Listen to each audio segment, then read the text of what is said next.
ఏదో స్కీమ్ అంటారు. ఇలాంటి దాంట్లో మనకున్న విలువైన ధనాన్ని, దేవుడు ఇచ్చిన కష్టాన్ని ఎక్కడో పెడుతూ ఉంటాం. దానివల్ల నష్టాలకు వస్తుంటాం. దాన్ని కవర్ చేయడానికి నానా తిప్పలు పడుతూ ఉంటాం. ఇది ఎప్పుడప్పుడు జరుగుతూనే ఉంటుంది.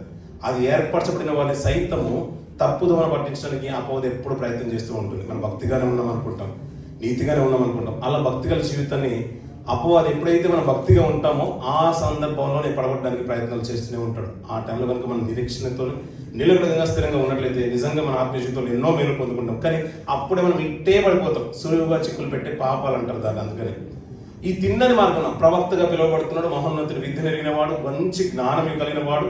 సోదయగానే దేవుడు తక్కువ చూడలేదు. అనాలోచితంగా ఇంకా ఆడ అన్వేషణమైన అని ఆలోచన లేదు. అలాంటి జనాంగంలో నుంచి కూడా దేవుని కొరకు బ్రతకడానికి ఒక అవకాశం ఇచ్చాడు దేవుడు. అలాంటి ఆయన ఆతురతగా పరిగెత్తుతున్నాడంట.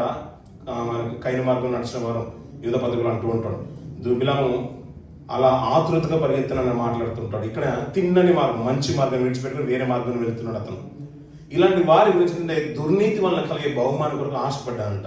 ప్రవక్తనే దేవుని కొరకు బ్రతికి నిష్ట కలిగిన వాడే అయినను చెడు మార్గం వెళ్తున్నట్టుగా మనం చూస్తున్నాం. వీరందరి గురించి మాట్లాడుతుంటే ఈ మోయాబీల గురించి మనం జ్ఞాపకం చేసుకున్నాం. పిల్లలు ఎవరు సంతానమో జ్ఞాపకం చేసుకున్నాం. లోతు ఆ గర్భాన్ని వచ్చిన వాళ్ళ గురించి పెద్ద ఆవిడ పెద్దదాని పిల్లలుగా మోయాబు సంతానం కనబడుతూ ఉంటుంది. వీరి గురించి కూడా అంటే వారు అంతా ఒక తాత పిల్లలే కదా, ఒక జనాంగం పిల్లలే కదా, వారితో యుద్ధం చేయొద్దంటాడు. కానీ వారిలో మంచి లక్షణాలు కూడా మనకు కనబడుతుంటాయి. మోయాబీలలో మంచి లక్షణాలు కనబడుతుంటాయి. మంచి లక్షణాలు అన్నప్పుడు మనకు ఎక్కువగా గుర్తుకు రావాల్సిన విషయంలో వెంటనే రూతు గారు గుర్తుకు రావాలి. అవును కదండి, రూతు గారు వెంటనే గుర్తుకు రావాలి. రూతు సందర్భాన్ని ఒక మాట చూసుకొని ముందుకెళ్దాం పిల్లల. రూతు గ్రంథం మొదటి కొన్ని భాగాలు చూడండి పిల్లల.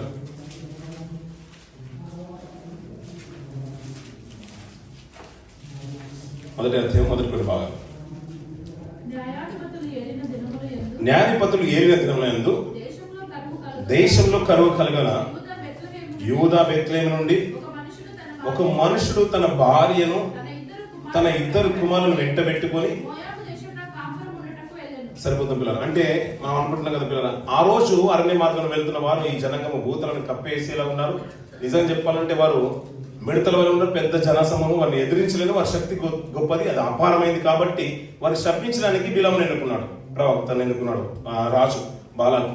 ఇలాంటి స్థితిగతులు ఉన్నప్పుడంట ఒక దేశము, యూదా దేశంలో దేవుడు ఇచ్చిన స్వాస్థ్యంలో కరువు వచ్చింది.